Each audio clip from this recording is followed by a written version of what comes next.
আসসালামু আলাইকুম বন্ধুরা, বেলাই বিলে আসলাম। এই যে দেখো বেলাই বিলের কি অবস্থা। তো জুম করে না দেখাইলে বোঝা যাইতো না। এই যে দেখো বেলাই বিলের দশাটা কি, কচুরির বাগান, এত এত কচুরি একটু উপরতে দেখাই। ওরে বাপ রে বাপ, কি অবস্থা। এই কচুরি জেন্দা যায় হেন্দা ক্ষেত দোয়ানি ক্ষেত করা, ধান ক্ষেত করা সব বাদ দিয়ে জনগণ মানুষের কয়দিন পরে মেঘ তুফানে এই কচুরিগুলো যাইব। আকাশের কি দশা দেখো বন্ধুরা, পরিস্থিতি কীরকম অবস্থা হইয়া রয়েছে হাস কইরা। হ্যাঁ, রোদ্রের কোনো খবর নাই।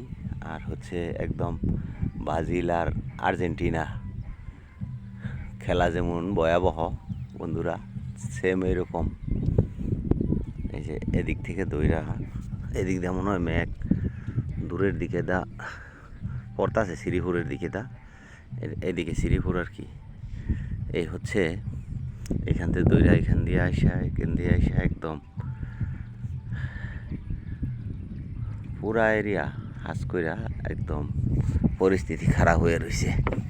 যে কোনো সময় যে কোনো কিছু হইতে পারে, আবার নাও হইতে পারে। বাতাসে চলে গেলে আল্লাহ তাল্লাহ লীলা খেলা বোঝা বড় কঠিন ব্যাপার।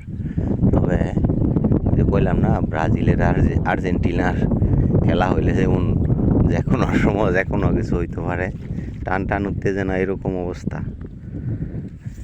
যাই হোক বন্ধুরা, বেলায় বিলে আসলাম তো মাছ ধরা। এই যে এই মাছগুলো পাইছি মাশাল্লাহ, বেড়া, তারপরে ফুডি, খৈলসা, টাকি, শিং ইত্যাদি। আমি নিজেও আছি বন্ধুরা। ও জুম করছিলাম যে তো খেলাইতে মনে হয় নেই। এই যে এরকম অবস্থা বন্ধুরা।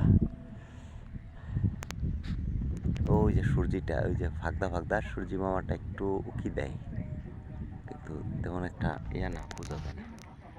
সবাই ভালো থাকবে বন্ধুরা, সবাইকে আমার সালাম, আসসালামু আলাইকুম।